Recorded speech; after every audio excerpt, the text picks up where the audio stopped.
মৰমৰ ছাত্ৰ ছাত্ৰীসকল, যোৱা পাঠত আমি বিশেষ্য পদৰ বিষয়ে আলোচনা কৰিছিলোঁ। বিশেষ্য পদ কাক বোলে, বিশেষ্য পদৰ প্ৰকাৰ, এইবিলাকৰ ওপৰত আলোচনা কৰিছিলোঁ। আশা কৰোঁ তোমালোকে পাঠটো ভালদৰে বুজি পাইছা। আজি আমি অন্য এটা পদ বিশেষণ পদৰ বিষয়ে আলোচনা কৰিম।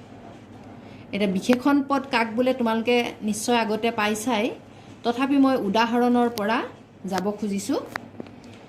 এতিয়া চাবা এই বাক্যবোৰলৈ। মীৰা ধুনীয়া ছোৱালী, ৰমেন ওখ ল'ৰা, তাই ভাল গান গায়, হিমালয় ওখ পৰ্বত, বিপুল দুষ্ট মানুহ। এই বাক্যকেইটাত মই কিছুমান শব্দৰ তলত আঁচ টানি দিছোঁ। এতিয়া আমি সেই শব্দটোৱে বাক্যটোৰ অৰ্থটো বুজায়। এতিয়া চাবা, মীৰা কেনেকুৱা ছোৱালী? মীৰা ধুনীয়া ছোৱালী। ৰমেন কেনেকুৱা ল'ৰা? ৰমেন ওখ ল'ৰা। তাই ভাল গান গায়। তাই কেনেকুৱা গান গায়? তাই ভাল গান গায়, শুৱলা গান গায়। হিমালয় কেনেকুৱা পৰ্বত? ওখ পৰ্বত। বিপুল কেনেধৰণৰ মানুহ? বিপুল দুষ্ট মানুহ। এই বাক্যকেইটাত তলত আঁচ মৰা শব্দকেইটাই অন্য পদৰ দুখ গুণ আদিৰ কথা বুজাইছে। আমি ইয়াতে যাৰ মানুহৰে হওক বা বস্তুৰে হওক যিবোৰ পালোঁ বাক্যবোৰ, তাত দুখ গুণ বুজোৱা হৈছে। মীৰা ধুনীয়া ছোৱালী, এইটো গুণ।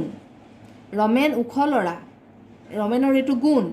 ভাল গান গায় তাই, সেইটো তাইৰ গুণ। হিমালয় ওখ পৰ্বত, এইটো হিমালয়ৰ এইটো পৰ্বতটো আটাইতকৈ ওখ।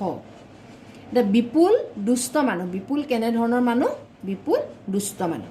ইয়াত এই শব্দবোৰে, আঁচ টনা শব্দবোৰে অন্য পদৰ দুখ গুণ বুজাইছে। এতিয়া অন্য পদ বুলি কওঁতে আমি ইয়াতে পালোঁ বিশেষ্য পদ, ইয়াতো বিশেষ্য পদ, ইয়াত আমি সৰ্বনাম পদ, ইয়াত বিশেষ্য পদ, এইটো বিশেষ্য পদ। এতিয়া বিশেষকৈ বিশেষ্য বা সৰ্বনাম পদৰে দুখ গুণবোৰ প্ৰকাশ কৰে। এতিয়া আমি ইয়াৰ পৰা বুজি পালোঁ যে যি পদে আন পদৰ দুখ, গুণ, অৱস্থা, সংখ্যা, পৰিমাণ আদি বুজায় তাকে বিশেষণ পদ বোলে। কি বুলি ক'লে? যি পদে আন পদৰ, এইটো বিশেষ্য হ'ব পাৰে, সৰ্বনামো হ'ব পাৰে, আন পদৰ দুখ, গুণ, অৱস্থা, সংখ্যা, পৰিমাণ আদি বুজায় তাকে বিশেষণ পদ বোলে। এতিয়া কেনেকুৱা ধৰণৰ বিশেষণ পদবোৰ আমি পাওঁ? যেনে চোৱা, ভাল, বেয়া, ওখ, চাপৰ, ধনী, দুখীয়া, কম, বেছি, 4, 5 আদি যিমানবোৰ আমাৰ সংখ্যা আছে, হাজাৰ, লাখ, কোটি, গোটেই সংখ্যাবোৰ আমাৰ বিশেষণ পদত পৰে। এতিয়া এই বিশেষণ পদক আকৌ তোমালোকে নিশ্চয় বিশেষণ পদ কাক বোলে বুজি পাইছা। এতিয়া বিশেষণ পদক আকৌ ভাগ কৰিছে। কেই ভাগ কৰিছে? বিশেষণ পদ 3 প্ৰকাৰৰ। 3 প্ৰকাৰৰ বিশেষণ পদ আছে। তাৰমানে বিশেষণ পদক 3 প্ৰকাৰে ভাগ কৰা হৈছে। কি কি? চাবা, বিশেষ্যৰ বিশেষণ, বিশেষণীয় বিশেষণ, ক্ৰিয়া বিশেষণ। এই 3টা ভাগ কৰিছে: বিশেষ্যৰ বিশেষণ, বিশেষণীয় বিশেষণ আৰু ক্ৰিয়া বিশেষণ।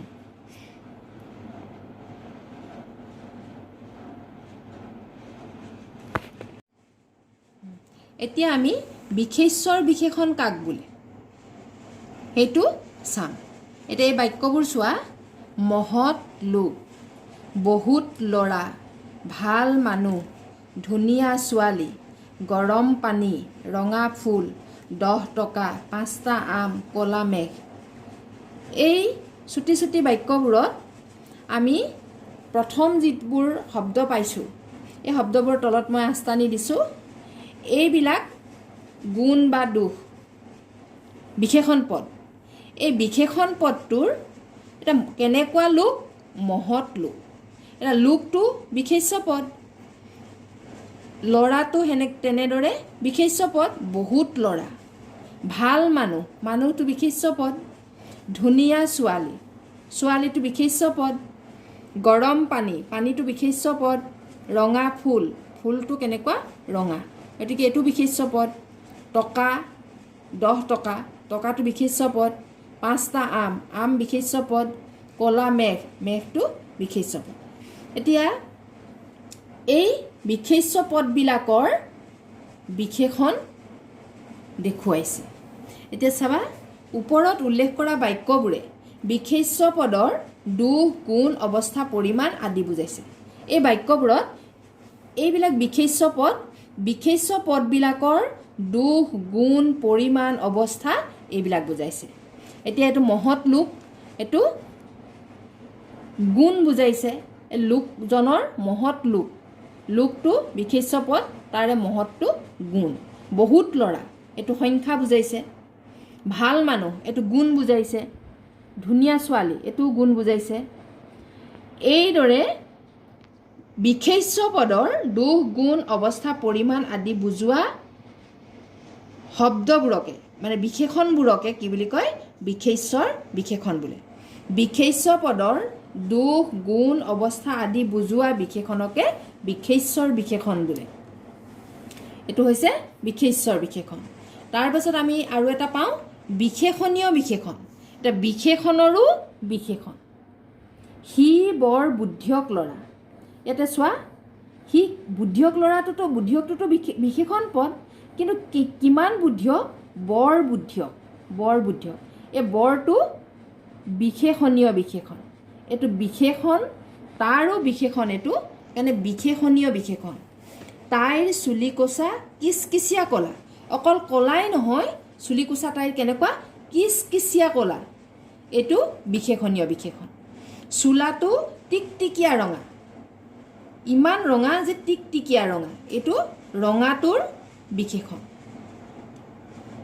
বিশেষণীয় বিশেষণ। বলিন খুব শান্ত ল'ৰা, অকল শান্তই নহয়, খুব শান্ত ল'ৰা, এইটো বিশেষণীয় বিশেষণ। এই বাক্যবিলাকত বিশেষণ পদৰ দুখ, গুণ, পৰিমাণ, অৱস্থা আদি বুজাইছে। বিশেষণবিলাকৰ আকৌ দুখ, গুণ, পৰিমাণ, অৱস্থা বুজাইছে। এনেধৰণৰ বিশেষণবিলাকক বিশেষণীয় বিশেষণ বোলে। তোমালোকে বাক্যবোৰ আকৌ পঢ়িবাচোন, তেতিয়া কথাটো ভালকৈ আৰু বুজি পাবা। আৰু তেনেকুৱা ধৰণৰ বাক্যবোৰ নিজেও লিখিবলৈ চেষ্টা কৰিবা। তাৰপাছত আৰু এটা পাওঁ আমি ক্ৰিয়া বিশেষণ। আমি ক্ৰিয়াপদৰ বিষয়ে জানো। এতিয়া যে ক্ৰিয়াপদ, কাম কৰি থকা বুজোৱা যিবোৰ শব্দ বা পদ, সেইবিলাককে ক্ৰিয়াপদ বোলে। এতিয়া সেই ক্ৰিয়া বিশেষণবোৰনো কেনেকুৱা? জোৰকৈ বতাহ বলিছে। বতাহ বলা এই কামটো হৈছে ক্ৰিয়াপদ, এইটো কাম কৰিছে এই শব্দকেইটাই। বতাহ বলিছে, কেনেকৈ বতাহ বলিছে? জোৰেৰে বতাহ বলিছে, জোৰকৈ বতাহ বলিছে। সি বেগাই গৈছে, গৈছেতো ক্ৰিয়াপদ, তাৰে বিশেষণ পদটো বেগাই। সি যোৱাই নহয়, কেনেকৈ গৈছে? সি বেগাই গৈছে। বৃদ্ধজনে লাহে লাহে খোজকাঢ়িছে, খোজকঢ়াটো ক্ৰিয়াপদ, আৰু কেনেকৈ খোজকাঢ়িছে? বৃদ্ধজনে লাহে লাহে খোজকাঢ়িছে। এতিয়া এই লাহে লাহেটো ক্ৰিয়া বিশেষণ। মনে মনে পঢ়া, পঢ়া কামটো কাম কৰা বুজাইছে, কিন্তু কেনেকৈ পঢ়িবলৈ কৈছে? মনে মনে পঢ়িবলৈ কৈছে। তাই চিঞৰি চিঞৰি গান গাইছে, কেনেকৈ গান গাইছে? চিঞৰি চিঞৰি গান গাইছে। এই যে ক্ৰিয়াপদবোৰ, এই ক্ৰিয়াপদবোৰৰ যিবোৰ বিশেষণ একোটা লাগি আছে, একোটা বা মানে তাতো ঠিক আছে, মনে মনেতো দুটা আছে, লাহে লাহে দুটা আছে, চিঞৰি চিঞৰি ইয়াতো দুটা আছে। গতিকে এই যে ক্ৰিয়াপদবোৰক যি বিশেষণ পদেৰে বুজোৱা হৈছে, সেইবিলাককে ক্ৰিয়া বিশেষণ বোলে। এইদৰে বাক্যত ব্যৱহাৰ হৈ ক্ৰিয়াৰ অৱস্থা, সময়, গুণ আদি বুজোৱা বিশেষণকে ক্ৰিয়া বিশেষণ বোলে। এতিয়া তোমালোকে নিজে যেতিয়া বাক্যবোৰ পঢ়িবা, তেতিয়া তেনেধৰণৰ আৰু বাক্য তোমালোকৰ মনলৈ আহিব। তেতিয়া তোমালোকে সেই ধৰণৰ বাক্য লিখিবলৈ চেষ্টা কৰিবা। এতিয়া আমি কি পালোঁ? আজি প্ৰথমতে পালোঁ বিশেষণ পদ কাক বোলে?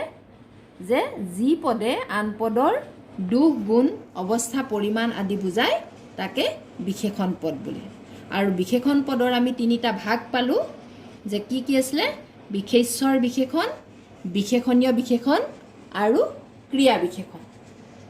এতিয়া তোমালোকে বাক্যখিনি মই যি দিছোঁ সেইখিনি লিখিবা, লগতে আৰু এনেকুৱা ধৰণৰ তিনিওটা প্ৰকাৰৰ বাক্যবোৰ নিজে গঠন কৰিবলৈ চেষ্টা কৰিবা এতিয়া তোমালোকৰ ঘৰৰ কাম দিছো বিশেষণ পদ কাক বোলে ই কেই প্ৰকাৰৰ আৰু কি কি এটো এটা 2 নম্বৰটো বিশেষণ পদৰ প্ৰতিটো ভাগৰ তিনিটাকৈ উদাহৰণ দিয়া আৰু উদাহৰণবোৰ তোমালোকে বাক্যত লিখিবা এই যে তিনিটা আমি ভাগ পালো বিশেষ্যৰ বিশেষণ বিশেষণীয় বিশেষণ ক্ৰিয়া বিশেষণ এই প্ৰতিটো ভাগৰে তোমালোকে তিনিটা উদাহৰণ বাক্যত লিখিবা লিখি নিজৰ বহীত ধুনীয়াকৈ ৰাখিবা আৰু যদি কিবা নুবুজা আকৌ মোক সুধিবা আজিলৈ তেতিয়া হলে ইমানতে সামৰিছো